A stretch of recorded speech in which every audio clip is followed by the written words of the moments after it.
Musibah, uang hampir habis, perjalanan makin berat bagi Ukun dan Tamat. Namun ajaib, mencantumkan keterangan di kartu nama bahwa John Pijarere adalah kawan mereka.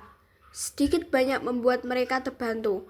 Satpam membolehkan mereka tidur di terminal, kernet bus tersenyum menerima bayaran ongkos semampu mereka, penjaga masjid membolehkan menginap, warung-warung nasi memberi diskon. 3 sahabat pena Lena di Padang, yaitu seorang polisi, ibu rumah tangga, dan wasit sepak bola, tak dapat memberi jalan terang soal Lena. Begitu pula sahabat-sahabat pena di Bukit Tinggi.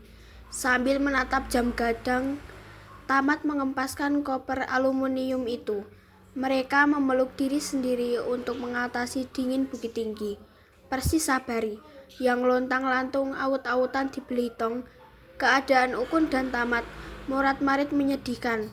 Dulu mereka menduga akan menjelajah Sumatera paling lama sebulan.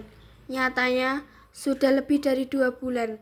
Harapan satu-satunya tinggal di Singkep. Karena lelah dan gagal bertubi-tubi, Singkep mengecilkan hati mereka. Apalagi teringat kata Manikam bahwa Lena tak mungkin ke Singkep sebab jauh dan harus menyeberangi laut. Belum menghitung dia membawa anak kecil.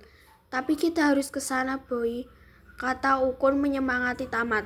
Menyemangati dirinya sendiri sebenarnya. Kita harus menyelesaikan apa yang telah kita mulai. Kalau gagal di sana, baru kita pulang. Getir Tamat mendengar kata gagal.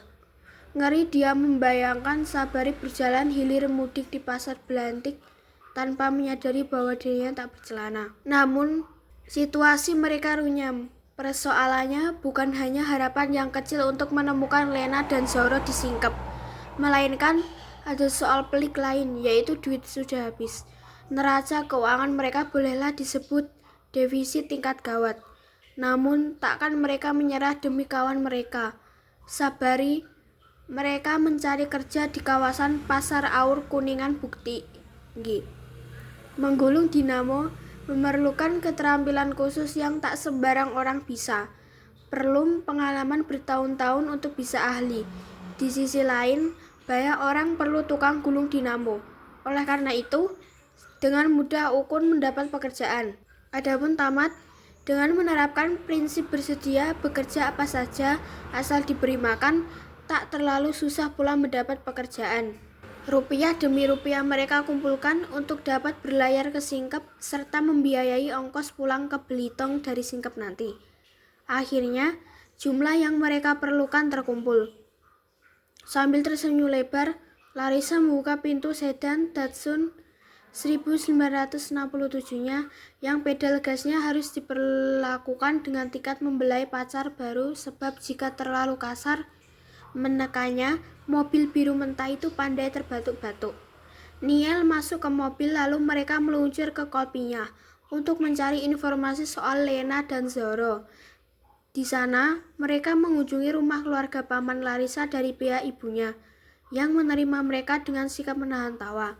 Mereka kemudian bertanya tentang Lena dan Zoro pada beberapa keluarga Indonesia, dengan asumsi di kota kecil seperti Kolpinya, orang asing sebangsa biasanya saling kenal.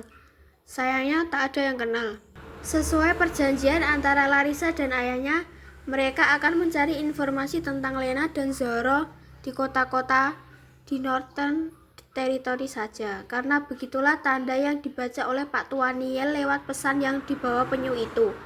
Sementara itu, antar sanak saudara saling menelepon untuk mengantisipasi kedatangan mereka, lalu berjanji untuk bertukar cerita konyol soal pencarian orang Indonesia itu sehingga mereka bisa terbahak-bahak. Larissa dan ayahnya mencari informasi mulai dari Ludmilla di barat sampai ke Hamtidu di timur, lalu ke Howard Spring di utara, sampai ke ujung selatan, Mandora. Mereka bertanya ke kantor pemerintah dan keluarga-keluarga Indonesia. Nihil hasilnya, tentu saja. Larissa tahu apa yang mereka lakukan akan sia-sia dan dia tahu bahwa dia sedang diperolok. Namun, rasa sayang kepada ayahnya dan apa yang dirasakan ayahnya akibat kehilangan saudara membuatnya membutakan mata dan menulikan telinga. Setelah hampir 3 minggu berkelana mencari Marlena dan Zoro, Niall dan Larissa pulang ke Darwin. Karena yang kalian cari adalah khayalan, kalian takkan menemukannya. Orang-orang yang ada dalam pesan itu adalah tokoh-tokoh komik. Mereka hanya ada dalam kepala Pak Tua Niall yang pikun. Penyu yang membawa pesan itu juga sudah tua, sama pikunnya dengan Niall. Begitu pendapat Paman Matthew Tarty yang tak lain adik ibu Larissa sendiri. Meledaklah tawa keluarga tetangga. Oh kan mahasiswi, bukankah kau yang seharusnya lebih rasional dalam hal ini? Gail Rifkin menohok Larissa. Sepupu-sepupu Larissa menyarankan agar Niall menangkap lagi penyu, lalu mengikat pesan di kakinya, mengabarkan pencarian mereka yang gagal. Tawa meledak lagi. Niall sendiri merasa lebih tenang karena telah melakukan sesuatu untuk mencari seorang anak yang hilang.